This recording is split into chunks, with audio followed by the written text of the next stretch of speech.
ಗೌಡ್ಗೆರೆ ಚಾಮುಂಡಿ ಅಮ್ಮನವರ ದರ್ಶನ ಮುಗಿಸ್ಕೊಂಡು ನಾವು ನೆಕ್ಸ್ಟ್ ಬಂದಿದ್ದೆ ಕುಣಿಗಲ್ಗೆ. ಕುಣಿಗಲ್ ಹತ್ರ ಪಂಚಮುಖಿ ಆಂಜನೇಯ ಸ್ವಾಮಿ ಟೆಂಪಲ್ ಇದೆ ಅಲ್ಲ, ಅಲ್ಲಿಗೆ.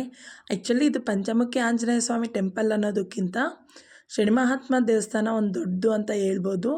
ತುಂಬಾ ಚೆನ್ನಾಗಿದೆ. ಹಾಗೆ ಇಲ್ಲಿ ನವಗ್ರಹಗಳು ಕೂಡ ಇದೆ. ಎಲ್ಲ ನವಗ್ರಹಗಳು ಕೂಡ ಧರ್ಮ ಪತ್ನಿಗಳ ಸಮೇತ ಇಲ್ಲಿದೆ. ಈ ಥರ ದೃಶ್ಯ ನಾವೆಲ್ಲೂ ನೋಡೋಕ್ಕೆ ಚಾನ್ಸೇ ಇಲ್ಲ. ತುಂಬಾ ಚೆನ್ನಾಗಿತ್ತು. ಶನಿ ಮಹಾತ್ಮ ದೇವಸ್ಥಾನ ಅಂದರೆ ಫಸ್ಟ್ ನಂಗೆ ನೆನಪಾಗೋದೇ ಶನಿ ಸಿಂಗ್ನಾಪುರ.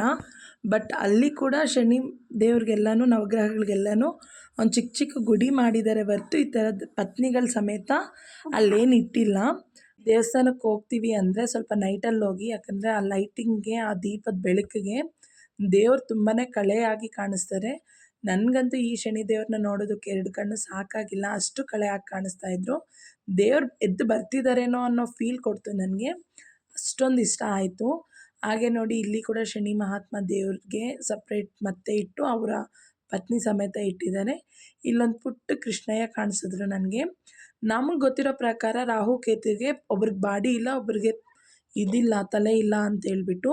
ಬಟ್ ಇಲ್ಲಿ ಆ ಥರ ಅಲ್ಲ, ಇಬ್ಬರನ್ನ ಕೂಡ ಒಂದು ವಿಗ್ರಹ ರೂಪದಲ್ಲೇ ಇಟ್ಟಿದ್ದಾರೆ. ಹಾಗೆ ನಮಗೆಲ್ಲ ಗೊತ್ತಿರೋ ಪ್ರಕಾರ ಆಂಜನೇಯ ಸ್ವಾಮಿಗೆ ಮದುವೆ ಆಗಿಲ್ಲ ಅಂತ.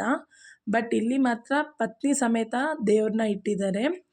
ಈ ಥರ ಆಂಜನೇಯ ಸ್ವಾಮಿನ ನಾವು ನೋಡೋದು ಎಲ್ಲೂ ಸಿಗಲ್ಲ, ತುಂಬಾ ಅಪರೂಪ ಅಂತ ಹೇಳ್ಬೋದು. ಹಾಗೆ ಇದು ಪಂಚಮುಖಿ ಆಂಜನೇಯ ದೇವರು.